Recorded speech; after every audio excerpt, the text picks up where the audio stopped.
AI ക്യാമറയിൽ കുടുങ്ങിയ നിയമലംഘനങ്ങളിൽ പിരിഞ്ഞുകിട്ടാനുള്ളത് കോടികൾ. മോട്ടോർ വാഹന വകുപ്പിന് പിഴയിനത്തിൽ ലഭിക്കാനുള്ളത് 374 കോടി രൂപ. നോട്ടീസ് കിട്ടിയിട്ടും പിഴയടയ്ക്കാത്തത് 1,00,000-ലധികം ആളുകൾ. AI ക്യാമറ വഴി കണ്ടെത്തിയത് 89 ലക്ഷം നിയമലംഘനങ്ങൾ. 2026 നിയമസഭാ തെരഞ്ഞെടുപ്പിൽ തമിഴക വെട്രിക്കഴകം അധ്യക്ഷൻ വിജയ് ധർമ്മപുരി ജില്ലയിൽ നിന്ന് മത്സരിക്കുമെന്ന് TVK. മത്സരിക്കുന്നതിനെക്കുറിച്ച് സൂചന നൽകാതെ വിജയ്. നെറ്റ്ഫ്ലിക്സ് ഡോക്യുമെന്ററിയുമായി ബന്ധപ്പെട്ട് ധനുഷിനെതിരെ നടത്തിയ പരാമർശങ്ങളിൽ നടി നയൻതാരയ്ക്ക് നേരെ സൈബർ ആക്രമണം.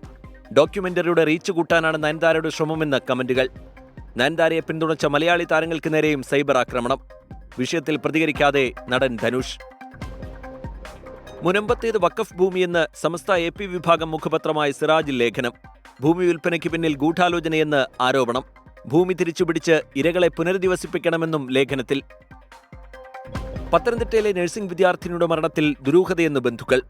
അമ്മു ആത്മഹത്യ ചെയ്യില്ലെന്ന് സഹോദരൻ അഖിൽ 24നോട്.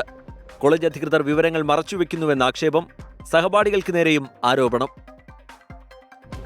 ദീർഘദൂര ഹൈപ്പർസോണിക് മിസൈൽ വിജയകരമായി പരീക്ഷിച്ച് പ്രതിരോധ ഗവേഷണ സ്ഥാപനമായ DRDO. പരീക്ഷണം ഒഡീഷയിലെ ഡോക്ടർ APJ അബ്ദുൽ കലാം ദ്വീപിൽ. അഭിനന്ദിച്ച് പ്രതിരോധ മന്ത്രി രാജ്നാഥ് സിംഗ്.